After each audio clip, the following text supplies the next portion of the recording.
My name is Alexia.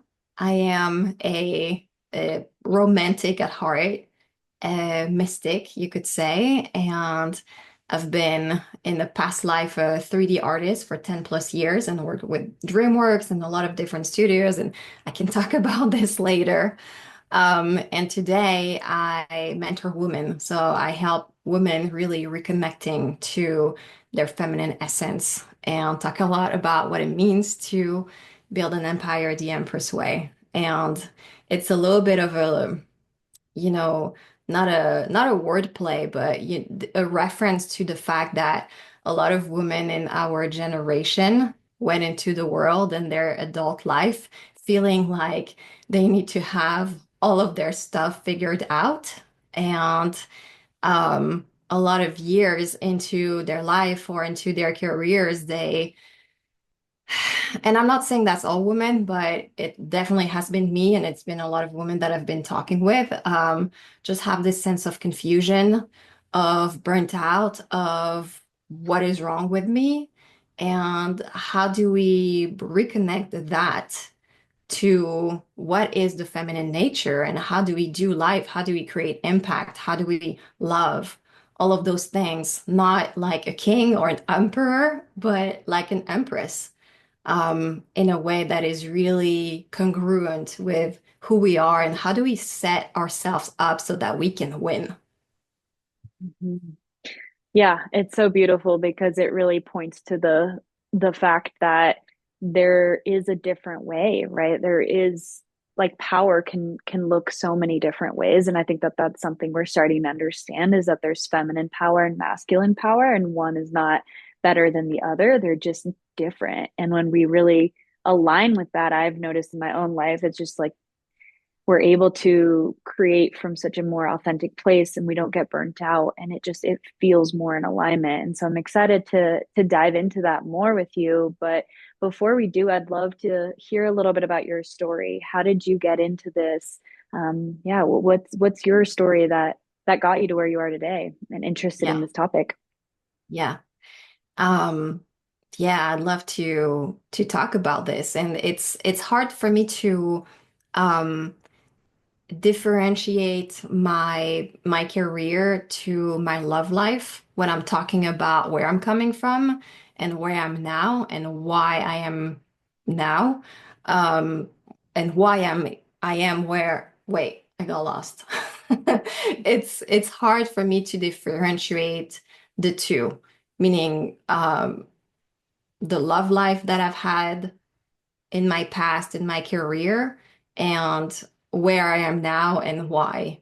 Because I feel like for everybody, but especially for women, those two things are so intertwined inter and interwoven. Um,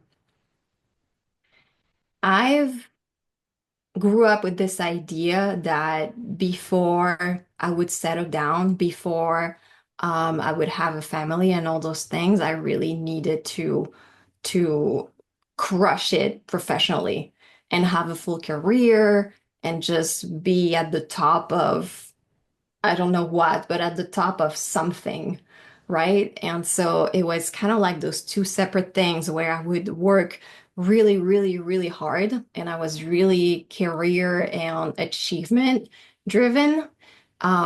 And right out of college, I joined one of the biggest animation studios in France. And I worked with the studios that does the Minions and Despicable Me series. And then I started working with studios in Los Angeles, and I was just on my way. And next to that, I was having a very sometimes dramatic, sometimes tumultuous love life where I was exploring myself and I was exploring life and I was exploring what it meant to be in love, to be in relationship with someone. And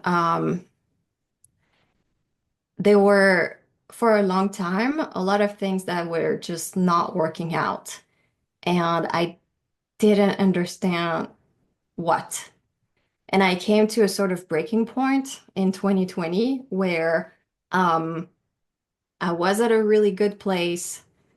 I was living in Los Angeles. I was in a good studio, in a good position. I was making good money, all of those things. And I went through a very um, intense heartbreak, and that triggered something in me. Um, Call it dark night of the soul or spiritual awakening or whatever the case. I just questioned everything about my existence. And overnight, I felt all of my ambition kind of like leave me. And it was so confusing because my sense of identity had been defined by it and through it for such a long time that it left me with the feeling of like, okay, what now? What do I do now? Um, and mind you, this entire time I was this like hopeless romantic. So I was exploring the idea that maybe in the past I was connecting with people from a really wounded place. Was it even right for me to have this deep longing for partnership? Or did I need to like heal myself and be perfect before I could create a life with someone? And so it was 4 years of really deep exploration around spirituality, around what it meant to be in relationship with someone, and also around what it meant to create, like, have a mission, have a purpose, create a life of meaning. And I stumble across the field of feminine work, um, the devotional feminine through the work of some women that have really, really influenced and impacted my life. Um, One of them is called Solar Feminine Arts on Instagram, Christina McBoyle, and another one who became a really good friend is Ginger Kern, Mythic Feminine on Instagram, and a bunch of other women that really showed me a different way of being. And I started having examples of what was possible. And it kind of triggered a sort of deep soul remembrance of, when someone touches you so deep that something changes inside of you and you just know that you're never gonna be able to go back to your old ways. And yeah, and so fast forward to now where I have completely shifted the ways I was seeing work and seeing achievement, seeing success, and also seeing love, and have kind of like woven those two things together because I consider now my romantic union as a big part of my mission. It's not all of my mission, but it's a big part of it. And it's helped me feel so much more whole and so much more alive. And, it's just funny how life works because I had to come to a point of kind of like giving up everything that I thought I'd desire for life to bring me everything like wilder than my wildest dreams. So, yeah, that's my story in a nutshell. Yeah, it's so beautiful. I'm grateful that you share that because I do believe, even at you said at the beginning, this how like the career and the partnership have often been put in like two much different categories, and I think that that's an interesting place to dive into a little bit further too, because right, since women have started to reclaim their sovereignty in the workplace and really go after their dreams and their careers, I think that it has created this separation between the two, where I think that there's this misconception that we have to choose one or the other. So I'm just curious if yeah, if you want to touch on that for a second from your perspective and what you've heard. I feel like there's so many threads that we could follow there because the idea is how do we make sure that we integrate everything that we've learned in the past few decades and then like include and transcend. Because for me, the idea is not for women to completely let go of their careers and completely become dependent on men again. And, you know, I don't have anything against women who choose to do that, and I might at some point in my life, but um, how do we understand that we're all unique beings and we're all going to have different paths when it comes to career and family and everything in between? Um, but we have to understand also the fact that we live in a top side world that has been created for the male biology. So everything that is career and money related is not going to um, be an environment for men and women to thrive in the same way. Um, so that's a first big question to ask ourselves, like how do we function, how do we create a career that is connected to our cycles, the fact that throughout a month we're going to go through different identities, different levels of energies, different hormones. You know, you have a peak of testosterone when you're close to ovulation, so all of a sudden you're more productive. You are more prone to be open and social, so it's easier to go and network or negotiate or all of those things. Um, and that's something that hasn't been part of the conversation at all. And there's just a part of me at some point that started like learning about all those things. And first of all of like it's not an information, we're seeing it more and more, but it's not an information that has been like wildly available to everybody. Um, or something that we seen is talked about a lot. And yeah, I think that's where we need to start the conversation. Like, what is it going to look like for each of us, taking in consideration the really um, like tangible reality of biology? Yeah, right. It really starts to invite in the question. I think this is a beautiful pivot into, what is feminine impact? Like, I know that this is something you touch on a lot, and I think that this is where we have gotten confused on what where our worth comes from and how to add value to the world because we've only been taught and modeled how to do that through the masculine perspective, right? To like go get the job and work the same schedule every single day and produce and show up. And it's a very like, yeah, Yeah, just masculine, energetically driven driven way to impact. And so I'd love to hear from you a little bit about like what is true feminine impact in your eyes and how has it been undervalued in our society for a long time? yeah, yeah. You know, it's funny because I've had this conversation recently with someone with how you know, there's this big idea in the most recent feminist waves that is around smashing the patriarchy.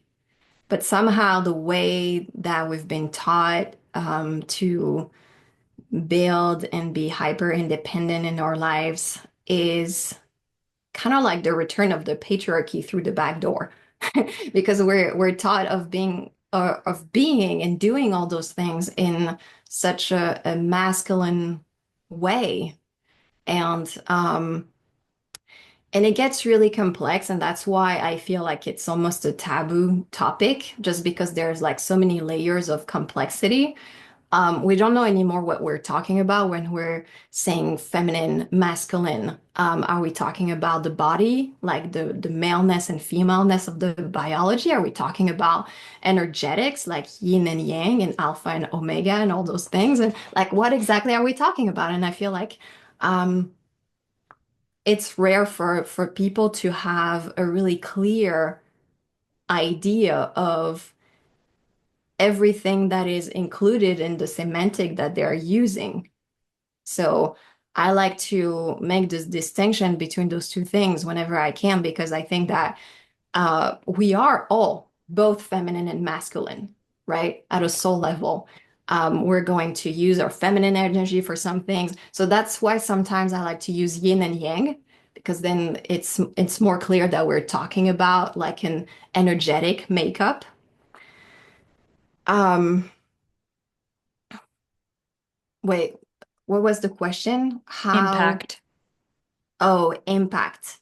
feminine. Yes. Yeah, what does feminine impact look like? What is feminine impact? Yes, exactly. So, um, if we're talking about the feminine in the sense the yin, then I think that the yin is something that has not been really valued in our society, or at least in the West for the I don't know how many years, but for a long time, because we don't get a badge of honor for resting, for being more connected to nature. And that's what I mean when I'm talking about the yin. I'm talking about beingness. I'm talking about being connected in and down. I'm talking about introspection. I'm talking about slowness, pleasure, nurturing energy, all of those things that we all need to survive.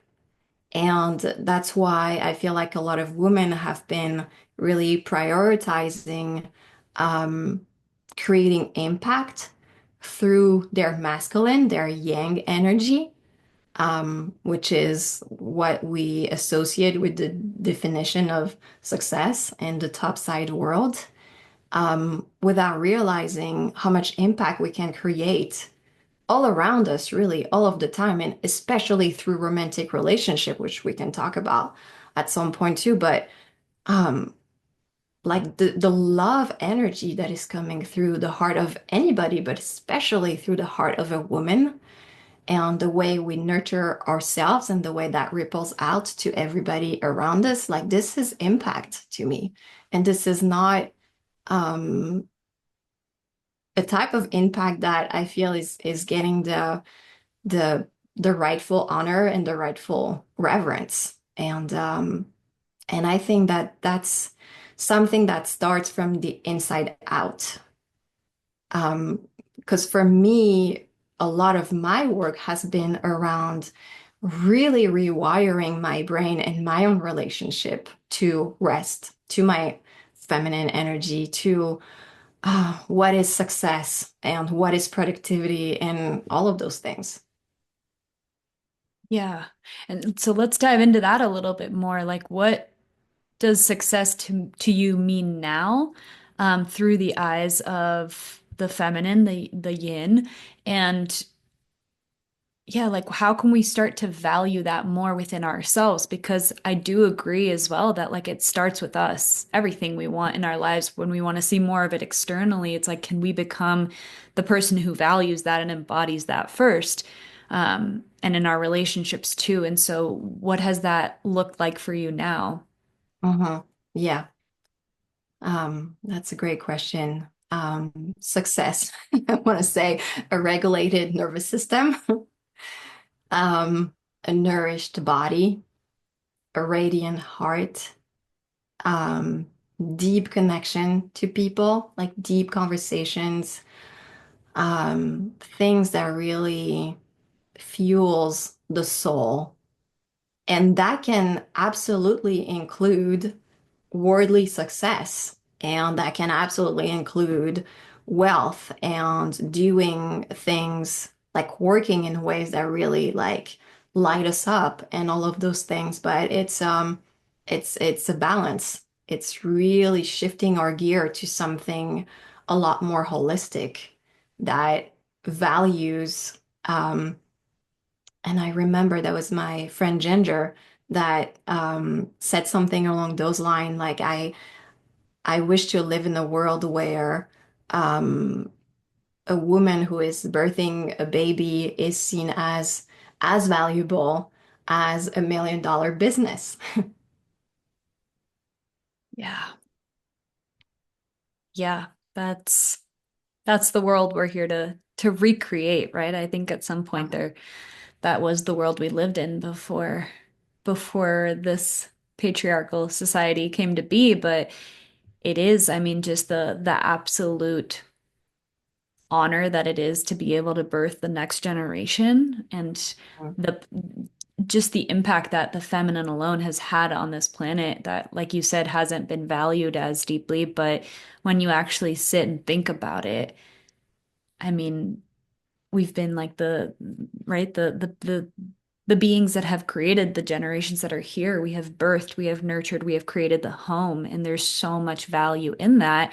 um and I love the perspective of like it can include wealth, it can include the career that you have that you love, but being honest with yourself. And I think that's each individual woman's responsibility and choice to determine like and be honest with oneself of like, am I happy? Do I like, does success fit the life that I've created? And through the terms that you have stated and whatever success means to them, like, do you actually feel good? Do you feel connected? Do you feel regulated? And so those are questions that we get to ask ourselves and get really honest with ourselves, because if not, we just end up creating a life unconsciously from everything we've been told we should want. And Mm-hmm. then that's where a lot of people end up in like the career, like you to some degree, right? The Yeah. career, the life, the things that you have been working so hard towards, and we get there and we're just kind of like, Wait, what? what Yeah. now? Like, why doesn't this feel as magical as I was told? And so that's where we really get to have that sovereignty. And yeah, um I'm still curious to hear a little bit from your own perspective. What life looks like for you now that you are more connected to impact from a more balanced and like place of your true nature as a woman. Mm-hmm. What does that look like to you now? Mm, mm. There's something about your question that just moves something in my heart. Like I feel my eyes getting almost a little bit teary because it looks so different than to what it was for so many years. Mm, And now I feel impact through, well, this conversation, for example. I feel impact when I guide a woman through a meditation of like deeper connection with herself. I feel impact where I have a conversation with my dad and he asked me for my perspective on something happening in his life, or whenever my partner asks me for advice about his business. And I think that the more I've been able to really embrace this wisdom that is coming through me, and I feel like a lot of it is coming through the deep feminine waters, of our womb and our oracle and our capacity to love so deeply. Um, the more I am able to help other people around me, the more I feel like I embrace being a beacon of light for those who are the closest to me. And it's it's and that's the part that is tricky. We can't talk about it in a way that is like super tangible and mhm, data driven because all of it is like subtle energies, things happening under the surface. But I know at this point because I've seen it enough, and it took me a long time to get here because even though right now I can like go very woo and some stuff, I also came in this world with a very skeptical mind. And I've had to uncover like the mysteries of life through like very experiential ways. But at this point, I've just seen the impact of things that we can't necessarily measure or explain, but the magnitude that that it has, is just so. profound. And I think that the more we embrace that and the more um, there's just, yeah, a sort of um, river of blessings that touches everything and everybody around us. Yeah, it's what I'm hearing so much is like the energy behind what it means to be in that feminine energy, right? It's I think we can get so lost in like, well, what do you do? What's the difference? What's the tangible, right? Like, but it really is so much less about what it is you're doing, what work you're, pursuing, or whether or not you're in relationship, and more so, are you embodying your nature on like an essence level, right? Everything you do can either be through the masculine energy or through the feminine, or like both, but it really is Mhm. such a subtle energetic difference. And it brings me to the concept of devotion versus submission, right? Because I think this is another place where, yeah, women that don't haven't fully experienced this for themselves and maybe haven't dove into this work can get a little bit triggered because I think we associate um the Yeah. feminine with like, oh, well, just like, be passive and submit to the man. Like that's, it Mhm. gets like really triggering. But from your Mhm. perspective, I'm sure there's many definitions for this, but like, how do you explain the difference between devotion and submission? Because that really does come down to also the energy, right? The feminine is I picture the feminine as like life force energy, like the embodiment of love, like exuding love. So everything you do, like the conversation with your dad and like your work and being in nature and resting can all come from that place of just like being this like radiant, um, yeah, energy of love. And Yeah. so, yeah, I'll pass it on. Devotion versus submission. What does that look like to you?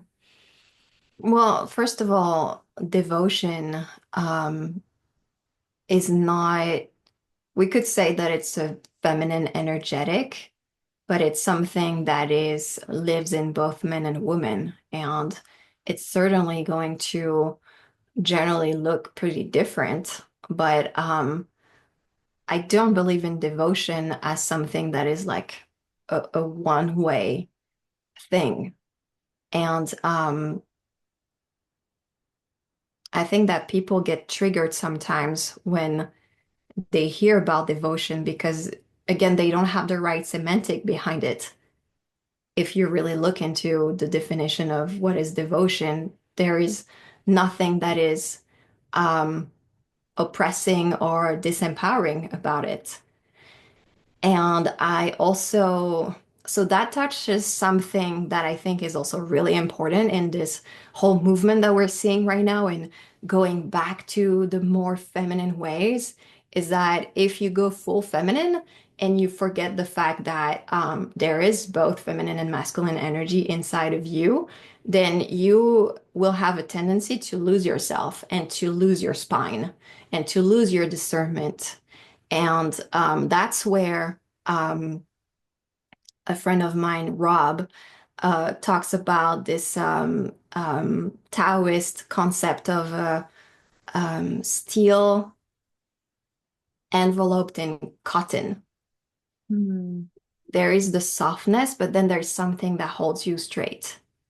There is something that knows or discerns um, where is devotion rightful and where is it just out of place because connected to um, maybe subtle and conscious patterns of manipulation, maybe some type of agenda, and I know that I've experienced this myself before when I didn't have as much of, a deeper discernment or like clear. I feel like I was clouded a lot in the past by just the desire to be loved and chosen, codependency, all of those things, which makes you give your devotion to someone prematurely, which will feel disempowering, of course, but then again, we get to choose.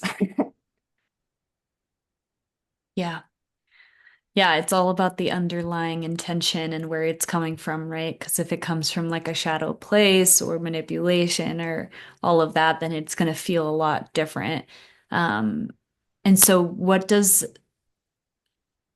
submission look like versus devotion? Like, do you have an example or can you break that down in terms of like what that could look like when it comes from a place of integrity versus Mm, submission, maybe from a place of like a shadow?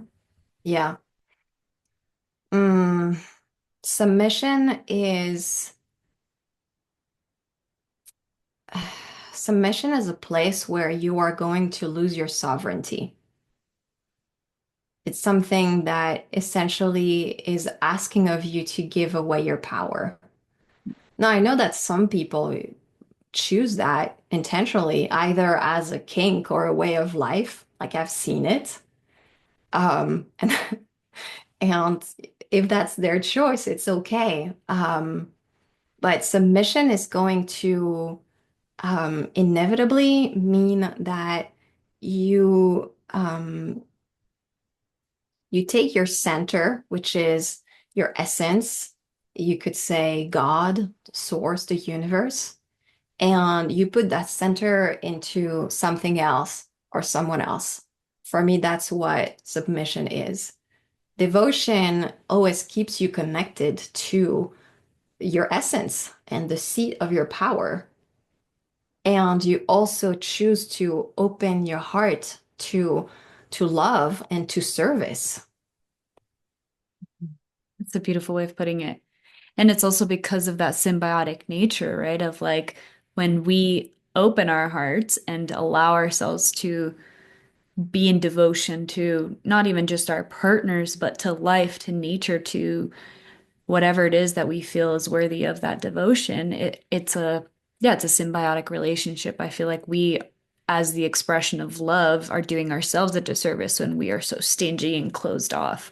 Like we think Mhm. it's the other people that are receiving that as like almost a punishment, but it's also ourselves, right? And so I see that as a beautiful way of not just doing it for someone, but it's doing it for the beautiful symbiotic nature of what that can create. Yeah, and I think that proper devotion is actually something that comes and nurtures us in the proper circuitry. It's something that is not just pouring into someone else. It's something that generates pleasure or ignites something in you too. What does devotion look like for you these days? Devotion to life itself. Um, oh wait, sorry, something popped up. Um, Devotion to life itself looks like um, having a daily practice of self-connection so that I can properly hear what is asked of me.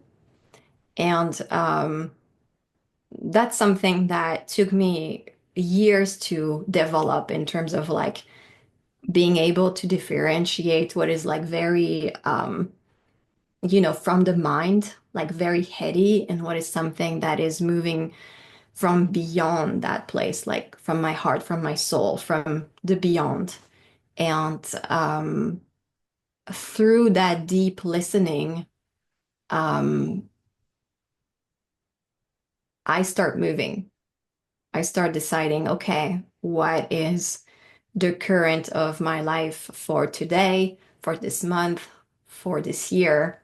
What is being asked of me? And I also believe that our innermost desires are connected to that voice beyond the mind. It's not, sometimes it's beyond your preferences, but I think that for the most part, it's not going to ask you to go in a direction that is completely opposed to your nature because you are going with the current of nature. So it would be like a contradiction. So that's devotion to life itself, God or the goddess.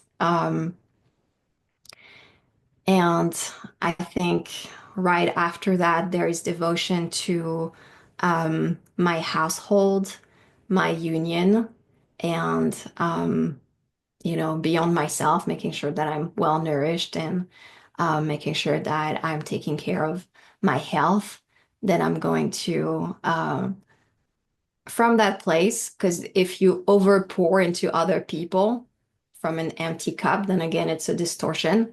But from that place, I see what energy is left in me to nurture the ones around me and nurture my professional mission and nurture my community. I almost see it as like circles that keep getting bigger, and at the very center, there is you and there is divine power.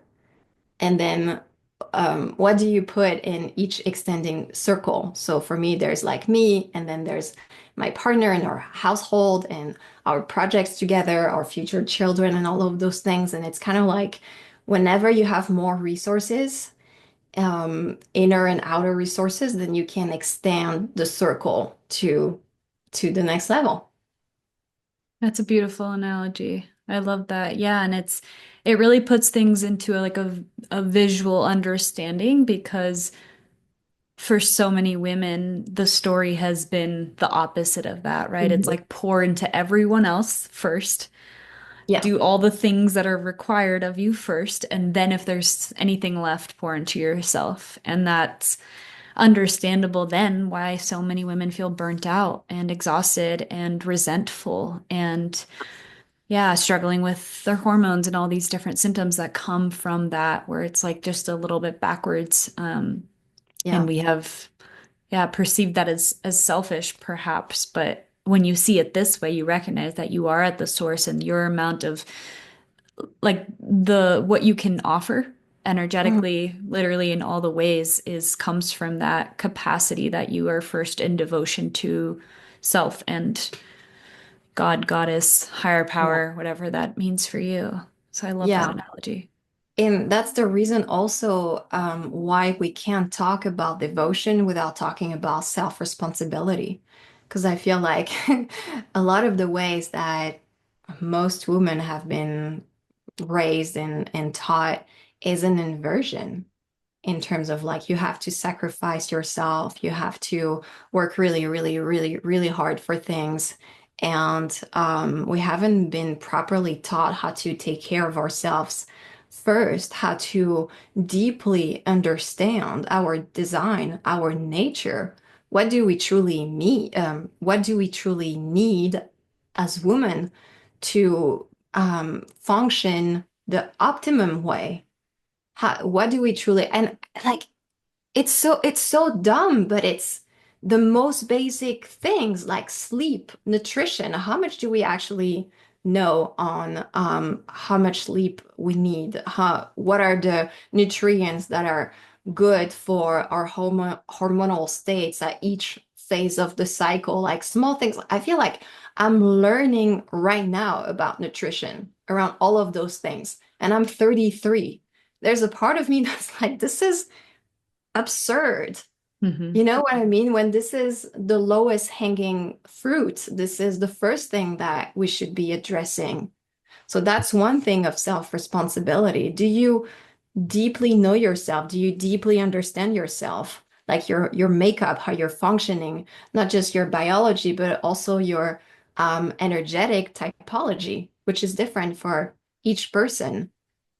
Um, do you understand your limiting beliefs? Do you understand like the bias through which you're seeing life? Because um, when you start really unpacking all of those things, you are able to reclaim your power. And I feel like there's a lot of narratives that are deeply anchored in victim mentality, in, the drama triangle that is just connected to the fact that people don't understand themselves, they don't understand their needs, they don't understand. And so there's no self-responsibility. Like, what are the things that you are doing to be the best partner possible to yourself, first and foremost? I think that if people were nurturing themselves the way they should, um, it would be a lot less triggering to hear about devotion. Yeah, that's a very good point. And it really, I mean, so much of what I talk about too, really, I mean, everything, it comes down to self-responsibility at the end, because if we're stuck in the victim mentality that we can't have devotion and sacred union and feel our best as our feminine because of the patriarchy and the subconscious limitations and the way that society is ran, like then we just give away our power. And it's like, yes, it's not our fault that we haven't learned these things. Like to me, it's just like fucking Yeah. ridiculous that we're not taught any of this growing up, but also it's like we're okay, accept where we are now and like what are we going to do about it, right? Each person, like what are we going to do about it to create a different world for ourselves and for our future children? And no one is coming to save us. No one is coming to be like, okay, here you go. I've laid it all out for you. This is going to be your new life. This is all you have to do. Like if we want that, if that is a priority to us, then we get to take steps towards that and educate ourselves, right? And um, the information's out there now, which is beautiful. Like we actually have access to anything we want to learn. And so Mhm. it is really beautiful of recognizing like where are we still trapping ourselves, like thinking that someone else has a like the excuses of like I have no time and if only like this was different then I would, but it's like no one is actually holding a gun to your head telling you you have to do any of this except for you. And so that's like taking baby steps and like it's hard and it's like there's so much compassion there, but it is totally possible and it gets to be where you reclaim your power and your sovereignty of choosing what matters to you, right? And what kind of life you want to live. Yeah. And it's nuanced because of course some things are outside of our control. Some Hmm. things happen to us at some point that and we didn't choose it. And um but I think that there is actually a lot more that's within our control than what we sometimes make ourselves Hmm. believe. And the biggest block tend to be our capacity to access deeper parts of ourselves. Because to know what we need and what we desire, we actually need to be able to be in communications with those parts. And that comes with being able to truly feel ourselves, like drop in our bodies and drop in our hearts. And that's kind of like the vicious circle of this, pattern of high achievement and over masculinized the female body. It's that it's creating a really hard shell around us around and sometimes we feel it like very tangibly in our soma. All those years where I was so career driven and there was so much stress running through my body all the time. My solar plexus, like this region around my diaphragm was so hardened that I could hardly breathe. And that would intensify whenever I was like working on a project that was especially stressful. But it's like our whole bodies, our hearts are numb because in order to go out in the world and achieve the way we've been conditioned to do, we've had to numb ourselves. We've had to disconnect from our true essence the way we've been taught to approach our love life, the whole free sex movement, all of those things go so against the way we're wired Hmm. biologically that we have to like freeze parts of ourselves and parts of our hearts to be able to function that way. So like to my point, to be able to truly know what we need and who we are, we need to go and like open those boxes that have been turned like locked 3 times over and defrost those parts of us that are like deep, deep down. And oftentimes it hurts to do that, or it's just like highly sensational. And most people don't want to do that, or it takes a really long time. And Yeah, I think that that's the real barrier. I love that because that's also a beautiful place to start, right? That is as challenging as it can be. It's also free and it's available to all of us, Mhm. It's right? available. Hmm. Yeah. And so that can look however you want it to look, but even like a just a practice of tuning in and softening the body or meditation or movement or breath work or any sort of anything that helps you soften and open, right? I think is such a beautiful start because it can feel overwhelming. Like, well, where do I start? Do I start with nutrition or sleep or this or that? It's like I think that that is beautiful because it also connects you back to like your sovereignty and like what is right for you, right? And that voice that can come through to guide you through that journey because it's going to look unique for each person. Yeah, and it's also how do you commit to a long-term transformation in a world where we're so hardwired now for instant gratification? That's also a thing. Mhm.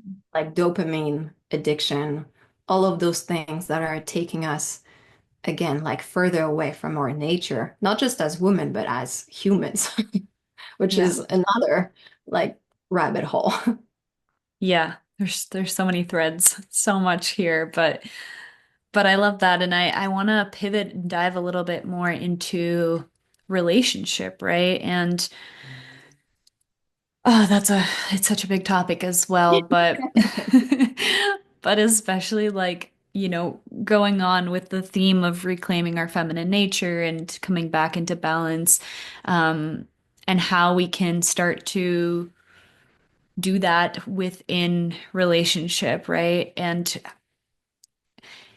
what it looks like to be in our power, as women while also um, being in devotion to that container and helping our partners rise in their power. Like, what does that dance look like? Because I think, again, when we look at power only through the masculine lens, and both people are in that, that's where it can be very conflicting, and that doesn't really work for the dynamic of like a feminine masculine relationship. But what can it look like where we both are rising in our power together?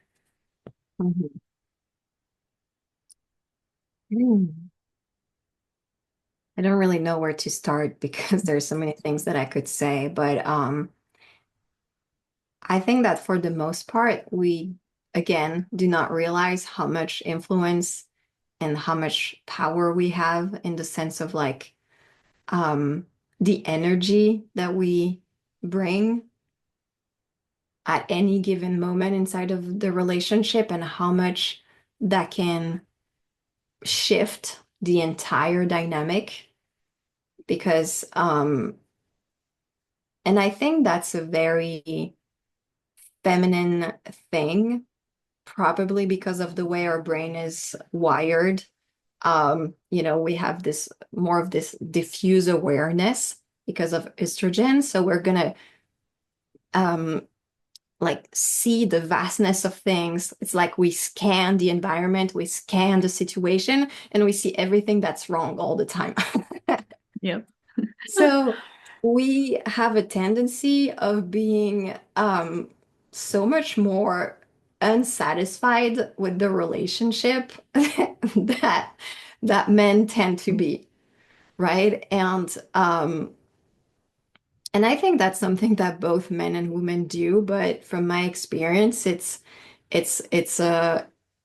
like women tend to do that a lot more, which is feeling like something is wrong with the relationship and something is wrong with the way their man is doing something, and they put all of their energy trying to change him. And like, I'm definitely guilty of that sometimes.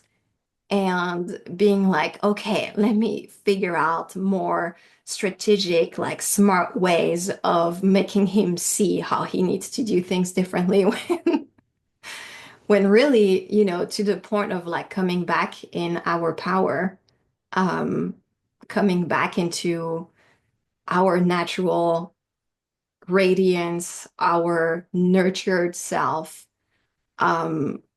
what that can shift is actually major, like major. And from that place, we are going to create something entirely different. And of course, it's like it's a two people dance, and it's you can't carry alone the responsibility of the entire relationship. But it's useful to remember that reality is a mirror. And whenever you attract a situation, a partner, um, what is life trying to tell you about yourself? Because changing other people is a very inefficient strategy. Yeah, that's probably one of the biggest lessons of being in a relationship, right? It's just such a powerful mirror. And when there is that safety and that commitment on both sides to growth, I think it's a really beautiful opportunity to grow, to heal, to reclaim our power and our through self-responsibility. And um yeah, I'd love for you to dive a little bit deeper into like aligning our power with the power of a man and what that can look like to Mhm, um yeah, for a unified mission or vision, right? Like how those the yin and the yang actually really serve each mhm. other for a greater purpose when it Yeah, is in alignment. yeah. Um, well, again, it's hard for me to do a general statement just because I think that the typology of each relationship and each union is going to be very different. And I tend to be a little bit wary of teachings that are saying this is how women need Mhm. to be and this is how men need to be in polarity stuff, which can have a lot of very useful concepts, but it's going to be very unique to each person. So that's one thing. And so I can really talk only about my own typology and the way that's um, compatible with Mhm. my fiance's topology. And I think that that journey of understanding who you are and understanding who is compatible with you, also knowing that who we are is going to evolve through life, that's a journey in and of itself. Um, because for me, I have dated very different types of men throughout my life. Side note on this, the type of men that I was attracted to completely shifted after I quit birth control, which is another Wow. very deep topic. Um, but I started understanding more what I wanted my mission to look like and what was the type of man that was going to have values that are aligned with mine. And so very early in our relationship with Alex, was my fiance, we sat down and he was like, let's do some vision syncing. Mm. And we talked about our hopes and our dreams and our values and the type of life that we wanted to live and the type of impact that we wanted to have in the world. And also very early in our relationship, we talked about our strength, our superpowers, like his powers, mine, how they were different, how they were complementary, how there was friction sometimes, which was actually for, the betterment of both of us. Because oftentimes also when we stumble upon um, traits in our partner that is going to deeply trigger us, there's generally some type of medicine behind Mhm. it. There's generally something for us to learn and evolve with the right partner. I'm not talking about, trauma bonding dynamics that are just taking away from our wholeness, but in unions where we actually feel really safe, really accepted for who we are, there is like definitely this opportunity for growth together. And we can talk about more deeply about this, but I really think that these type of unions that are coming as like two perfect puzzle pieces that are here to create this like bigger mission, um, there is, to me, there is like an intelligent design behind it.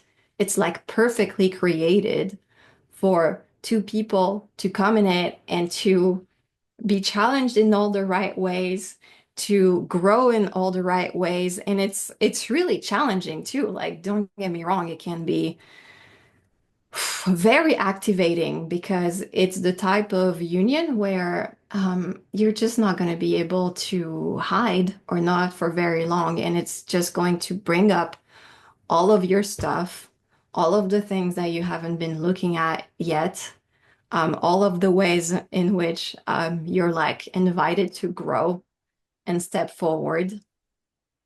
And yeah, I really think that these are the type of unions that are here to help humanity in some way. And I also believe that there are more and more of these that are starting to appear and like come together right Mhm. now. Yeah, it's a beautiful dance, right? That really does call forward the best in both partners if they're willing to do the work and to open their hearts and to stay committed to that greater vision. And it really is beautiful how life does that in such a divine way. It's like so divinely orchestrated. And yeah, the last little piece that I want to touch on in this area is, the concept of like relying on a man, right? Which Hmm. is also very triggering to a lot of women. Just Yeah. like that immediately associates them with like disempowerment, submission, just, Yeah. passiveness, like housewife. And it's just been, yeah, it's had a connotation that's just been very negative and defeated. But how can a sovereign woman choose to be financially provided for, while still keeping her power, right? Keeping her sovereignty, staying in her that like solid backbone and foundation that we talked Yeah. about earlier. Such a vast topic. I love it. And that's something that I've been navigating really deeply in the past year and a half, coming into deep union and looking at how to build a life with someone, how to start thinking about family and pregnancy and all of those things. Um, so to fully understand the dynamics in this, we have to understand what's behind the idea of dependency. Is it right? Is it wrong? Because we have a lot of stuff around codependency and how it's wrong. And so I feel like we don't understand properly anymore what is dependency. Um, and again, I had this conversation with my friend Rob and talking about how um, in the advancement, like spiritual advancement of a being, we're going to come more and more into sovereignty. But it's my belief that we're always going to depend on each other in some ways because humans are meant to be together. Now, there's like levels of dependency that is more or less appropriate to like different levels of evolution, whether it is spiritual evolution or just like, uh, you know, human evolution from when you're a baby and you're fully dependent on your parents to being a full-grown adult and being, I don't know if we ever become fully independent. That's the thing. And I think that the level of dependency, and that might be very controversial, but I think that the level of dependency is going to be different for men and women. I Mhm. think that women, because the way our physiology, biology is set up, we actually need more support. I think that a man will more easily go and like lone wolf for a period of time because he's building. And I think that maybe not all women, but for the majority of women, this is going to be potentially hurtful, potentially harmful to her system. And I think that there are points in life that we reach, especially for those of us who want to birth a family, who, you know, when you put the factors of childbearing and breastfeeding and all of those things, stages of life that women consciously choose, because that's a choice, and where they become incredibly vulnerable, the idea that we're not supposed to depend on a man is absurd to me. And so I don't think that depending on someone is necessarily unhealthy. I think that it very much depends on how we do it. And I think that we also don't need to depend on just one person because we're Mhm. going to have, you know, a plethora of different needs. And I think that it's becoming such a central topic right now, also because we are not um, growing and building in the world with a village the way we used to. And so community is not the way it used to be. And a lot of us feel very isolated. And a lot of us are feel very confused around those topics of dependency. Because I think that humans depend on each other no matter what.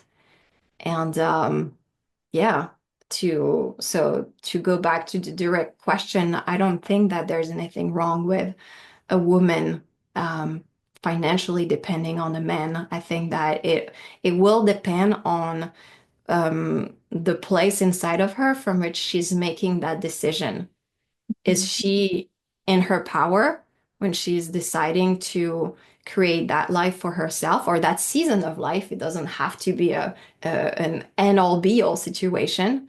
Or is she in full collapse in terms of like, I can't be on my own, or I don't believe in my own power, in my own capacity to create value in the world or impact in the world, all of those things. And because it's so nuanced and because there are like so many layers, for me is the reason that there's a lot of misconception around it and it's very taboo because there's also been a lot of shadow aspects of this, a lot of inversions, a lot of people taking advantage of other people. So yeah, it's complex. Yeah. Yeah, but it's so beautiful to unpack that. And I think it'll also serve as a massive permission slip for some women because there are a lot of women that are feeling like wanting Yeah, to come back to like being, you know, call it a housewife or just a mom and take care of the home and be in devotion and this kind of this lifestyle and a lot of women wanting that and being like hiding that feeling like well I can't even say that because that yeah, is so taboo but I think this is a beautiful permission slip to honor what feels true to you and recognize that it doesn't have to mean like anything bad or wrong. yeah, It's just about where it's coming from, right? yeah, exactly. And I also don't believe in going back to the way things were. Because I'm not sure that we've ever seen an era in the world where all those things were fully integrated and well Yeah. balanced and like in wholeness. Um, so this model of being a housewife and a mom and all of those things, um, for me, it's important to also not make decisions or like create a new societal model from a place of dogma. Like, this is how it's supposed to be, and traditions and blah, Hmm. blah, and all of those things. It's like, um, wait, no, what does it look like if we're actually following truth, you know, capital T? And the place where you find truth is in deep self-connection within yourself. what is true for you might not be true for me and for the way that I decide to set up my life. And that's a big, big caveat for me. That's the way I believe we include and transcend, because there's also a danger in saying, oh, this is how we should do in dating, and 50-50 shouldn't be a thing, and all those things, because we're following rules of the past that has been set up for us instead of really asking ourselves what is true for us. Yeah.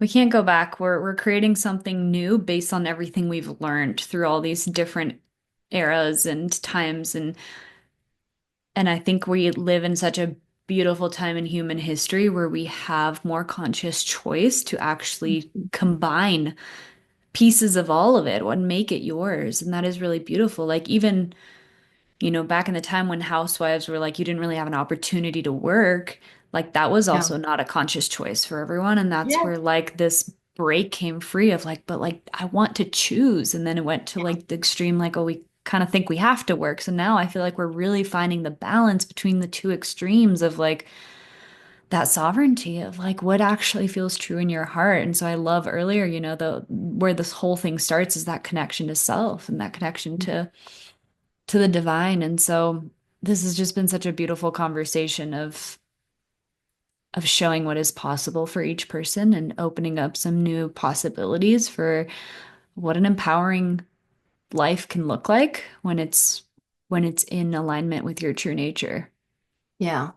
And one thing that I wanted to add with the way we used to do things is women used to not have a voice in the world. And I think that it's going to be important for us moving forward, if we are to embrace our femininity more and more, and to maybe have a very different relationship to work and what it looks like. Um, I don't want to see women disappearing from the world. I think that women have a responsibility to hear and have a voice and express their truth. And it's through women being leaders, and that will look differently.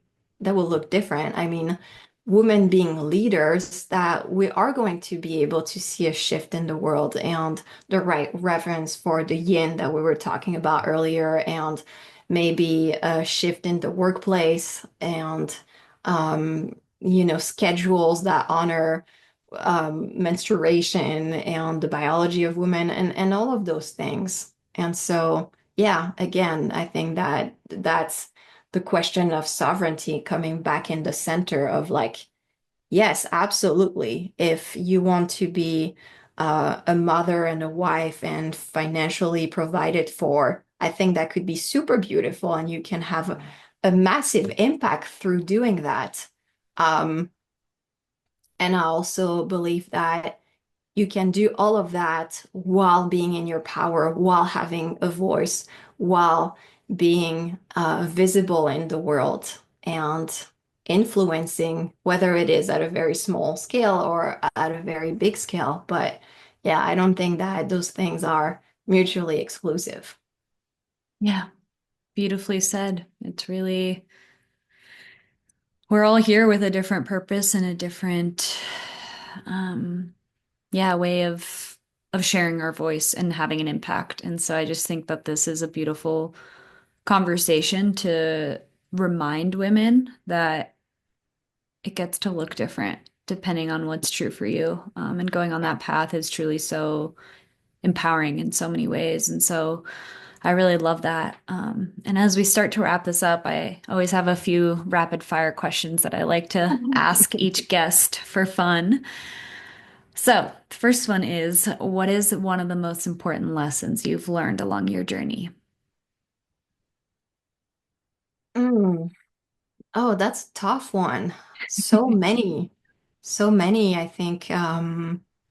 That things are not necessarily what my mind thinks they are. Huge. Top three wellness practices, and this can be any kind of wellness that you love. Mm. Um, a self-connection in some form, whether it is meditation, yoga, journaling, um, wellness, good food. Mhm. Definitely a big foodie, and a day at the spa. Mhm. Nothing makes me more happy than hot water And touch. and touch. Yes. So Yeah. good. hmm The next question is if there is a book that you would recommend for people who want to learn more about this whole topic, Hmm. or even a book that just has really inspired you that comes to mind that you want to share. I think I would start with, and this is such a classic, but Women Who Run with the Wolves. Yeah, there you go. It's on my yes, beautiful. Such a potent reminder of the feminine hmm in all her flavors and Yeah, colors. yeah. Beautiful. All right, last question. This podcast is called Home to Self, and that means a lot of different things to a lot of different people. So I'm curious to hear, what does coming home to yourself mean to you? Mm. Hmm. It means coming home to the version of me that lives for myself and not for what I thought other people wanted me to be, what I thought the world wanted me to be, and really um, uncovering my essence step by step, day after day, and choosing to live in alignment with it. Beautiful. Ah, this has been such a nourishing conversation. I'm so grateful that you came on and are sharing this work and your story and your essence with the world. It's so needed and it's so beautiful. And so I'd love for you to tell people how they can connect with you or work with you or whatever you want to share that's available. Yeah, well, thank you so much because I'm so passionate about these topics. I feel like I can talk about it all day long, and this has Yeah. been a true honor. People can find me on Instagram at Alexia, and they can work with me one-on-one inside of a mentorship container. And I like to take women through this journey that I have called the Empress Way, where we go through different archetypes and we build this, remembrance around what it means to build an empire the Empress Way. Beautiful. Yeah, and I'll include your Instagram in the show notes below so people can access it. But yeah, thank you so much. It's been so beautiful to witness your journey and to receive your codes and just be in relationship in dynamics with other women like you who are here to really follow their authentic truth and not afraid to use their voice. I think we need that so deeply. So I just Yeah, appreciate you. yeah. Thank you, Thank Lily. you. All right, everyone. Thank you so much. We will see you next time.